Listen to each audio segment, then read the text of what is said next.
welcome back to my channel. Kenalin, aku Natali. Hari ini aku mau share ke kalian soal pengalaman aku gunain bibit setelah beberapa bulan. Sebelumnya, kalau kalian ingat, aku udah pernah buat video soal step by step aku buat akun bibit. Dan sekarang aku mau share setelah beberapa bulan penggunaan bibit. Buat kalian yang juga sama-sama investor pemula kayak aku, yang masih belajar caranya menginvestasikan uang, so kalian harus keep on watching this video. Video ini aku buat murni buat sharing dari sudut pandang aku sebagai investor pemula.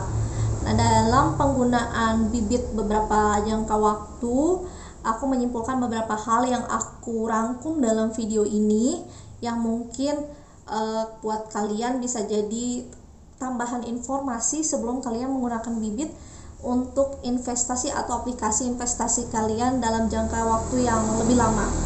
Nah, yang pertama yang aku amati dari penggunaan bibit, pertama, keuntungan.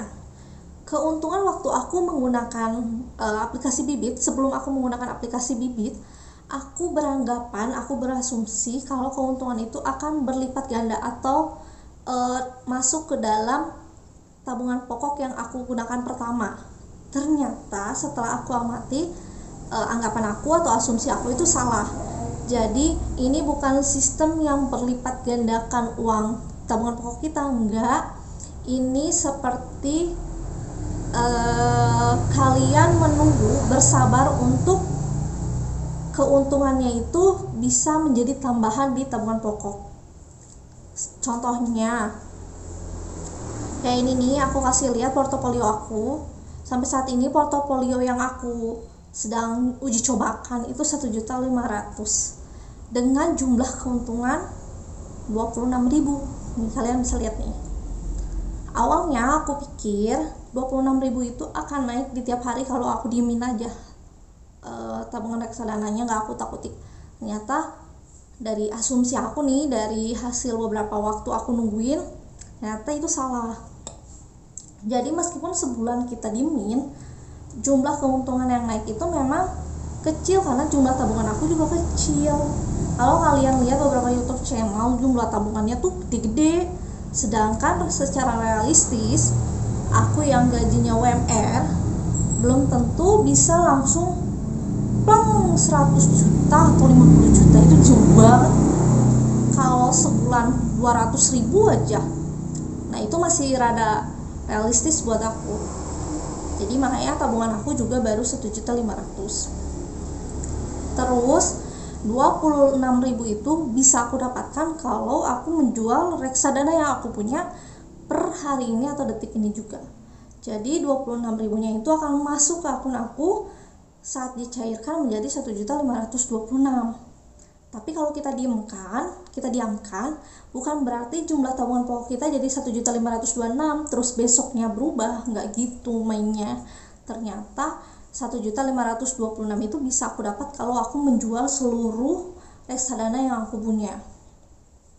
Terus aku makin bingung, kok lipat gandanya dari mana? Ternyata kalau kita semakin lama nih mendiamkan aset uang kita yang kita belikan ke reksadana, dia akan bertambah. Dalam waktu sebulan aku perhatikan awalnya itu jumlah keuntungannya cuma 21.000. Terus kemudian di bulan yang lalu terus nambah lagi jadi 22.000. Dalam waktu jangka 1 bulan itu nambah sekitar 5.000. Karena di persentasenya dia cukup positif dari 1,6 sampai sekarang 1,7%.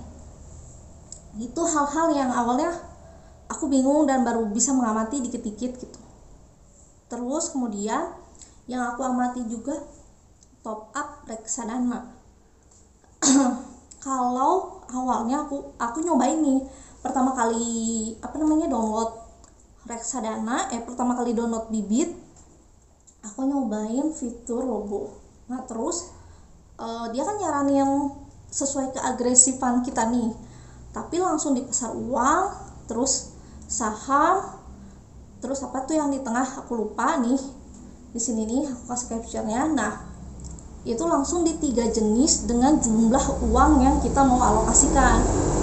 Awalnya aku nggak paham, aku cobain. Terus kemudian pas aku ingin mencairkan jumlah dana yang aku punya, ternyata itu jadi susut atau berkurang karena 3 jenis aset yang aku taruh, baik itu saham, baik itu pasar uang, atau yang satunya, nah itu berbeda jenis bank, karena dia berbeda jenis kan. Nah bank yang aku punya, tabungan aku punya itu BRI, sedangkan mereka rata-rata menggunakan BCA.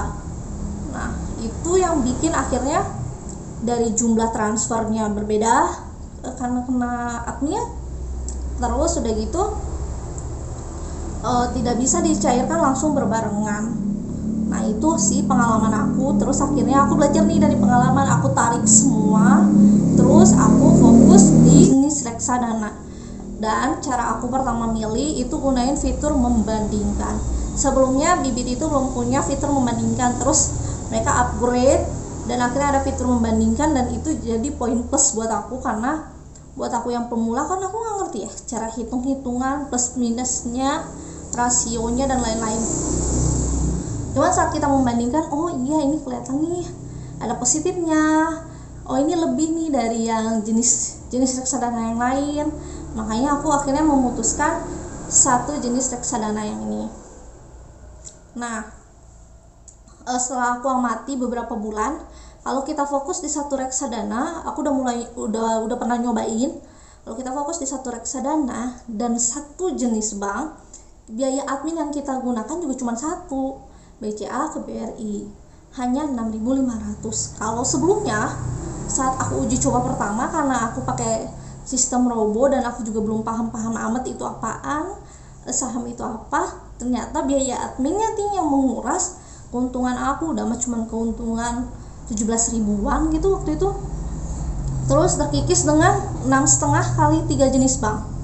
Nah akhirnya itu kan 18 berapa gitu malah, jadi akhirnya memotong jumlah tabungan pokok aku. Nah sekarang aku belajar dari hal itu, terus aku lihat kalau di dalam satu jenis reksadana doang biaya adminnya 6.500. Nah itu akan terpotong dari jumlah keuntungan, jadi aku akan dapat tabungan pokok aku utuh 1,5 gitu teman-teman. Jadi kalau kita misalkan memang mau mengambil seluruh jumlah tabungan, pastikan jumlah keuntungan kita itu lebih dari 6.500, karena jenis biaya administrasi itu 6.500. Jadi harus lebih dari itu biar tabungan pokok kita nggak terpotong. Terus di pencairan juga kita bisa milih mau nyairin seluruhnya, sebagian, atau beberapa nominal tertentu gitu sih. Terus aku juga merhatiin yang fitur cashback. Awalnya aku nggak ngeh itu apaan sih fitur cashback, dan perasaan aku nggak ngegunain. Tapi kayaknya karena aku buat video yang sebelumnya, terus ada yang nyobain kode aku, ada masuk 10.500. Terus pas aku cobain 10.500 itu bisa aku beliin lagi nggak sih? Ternyata itu bisa, tapi minimal yang kita beli reksadananya seharga 100.000. Jadi kalau cuman saldo cashback kamu 10.500 kayak aku, itu nggak bisa digunain. Jadi kamu harus lebih banyak ngajak orang lagi buat gunain Bibit dengan gunain kode voucher kamu biar sampai 100.000 dan bisa jadi top up reksadana tertentu. Tapi bisa milih karena jumlah reksadana yang ada itu terbatas deh, nggak seperti saat kita kalau beli dari uang pribadi, jadi bukan dari duit cashback. Itu teman-teman, itu sih hal-hal yang aku pelajarin, yang aku perhatiin, yang aku amatin dari menggunakan aplikasi Bibit. Semoga membantu, semoga bisa menjawab pertanyaan kalian juga. See you on my next video. Bye.